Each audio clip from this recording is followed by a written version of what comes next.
Mr. President, for many months, the voices of opposition to any health reform have been loud and clear.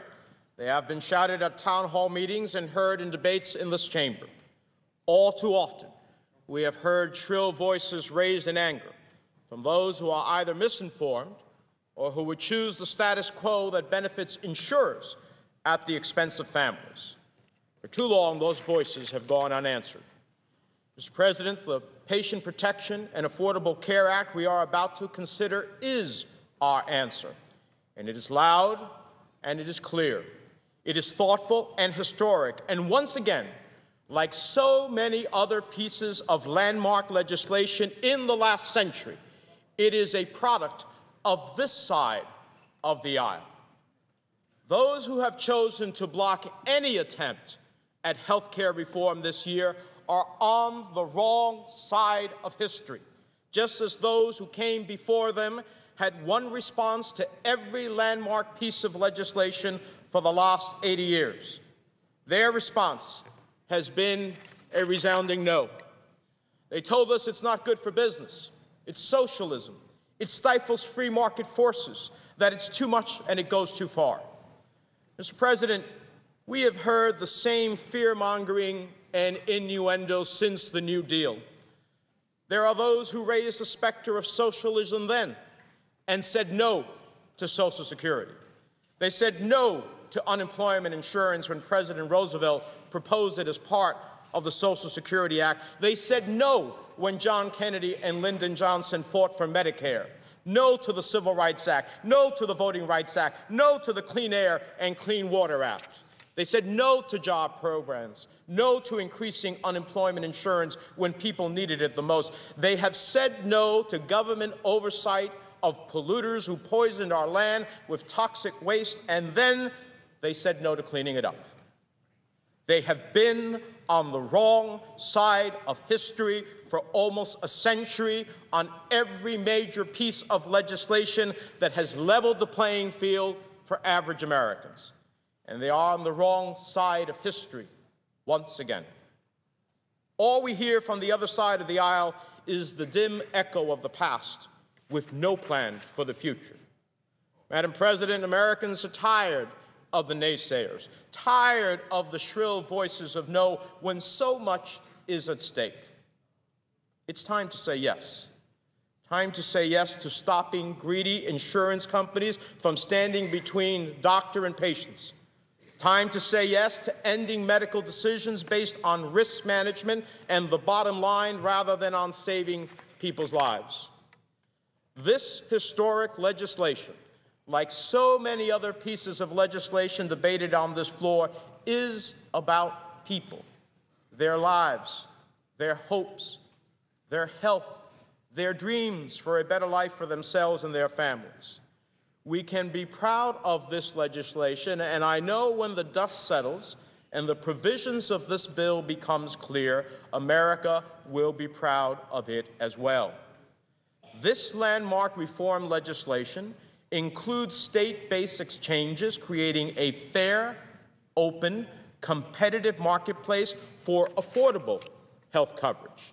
It includes an amendment I proposed for long overdue consumer protections for emergency services without having to call your health care provider and get a prior authorization.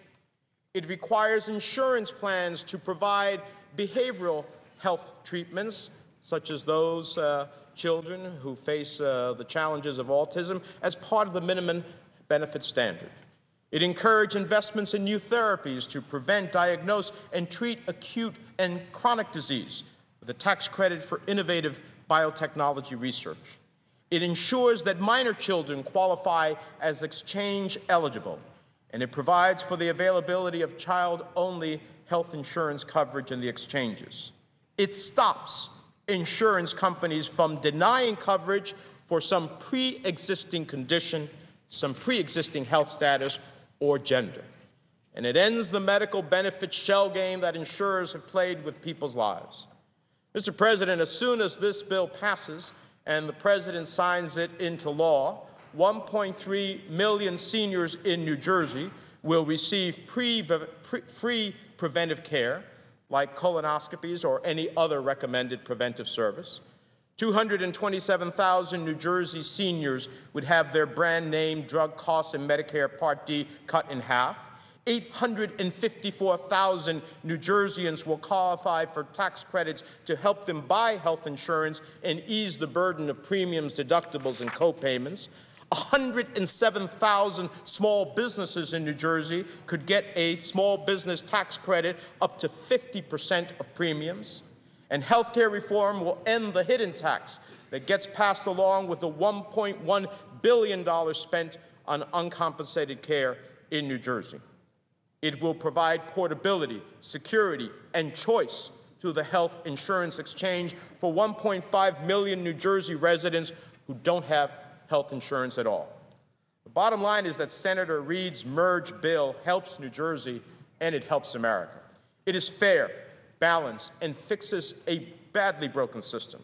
It is truly an historic piece of legislation and will be remembered as such. And yet, there are those who will stand against all of it, those who will stand firmly on the wrong side of history once again. Those who will use every legislative tactic to stop this legislation as they tried to stop Social Security and Medicare. I'm afraid history is about to repeat itself. We have seen the truth has been a victim on the Senate floor today. We listen to some of the most dire predictions. We hear some of the most incredible statements with figures thrown out there that are astronomical and simply not true, and in defiance of what the nonpartisan Congressional Budget Office that we all depend on, that Democrats and Republicans have depended on, that say this bill actually cuts the deficit by $130 billion in the first 10 years and $650 billion in the second 10 years. Mr. President, in the face of a health care system which seems to work only for health insurers, certainly not for average Americans, one must ask, what, if any, health care reform are my friends on the other side of the aisle for? One might ask, what were their predecessors for when Americans were standing in bread lines and needed unemployment insurance? What were they for when they voted against Medicare? And what are our Republican colleagues for now? They seem to be for one thing, and one thing only, which is protecting the status quo, leaving health care just the way it is, letting insurers make medical decisions, letting insurers collect premiums, and then finding creative ways to deny coverage. On the other hand, this bill represents the change America voted for. But as we have seen, change does not come easily. You have to work for it. You have to fight for it. Sometimes, in the face of the naysayers and fear-mongers, you need more than the truth, common sense, and even a good plan. You need to fight for what you know the right thing to do for every American is. Not a few, not the powerful or well-connected, but everyone. At the heart of it, this vote we will cast tonight is about change.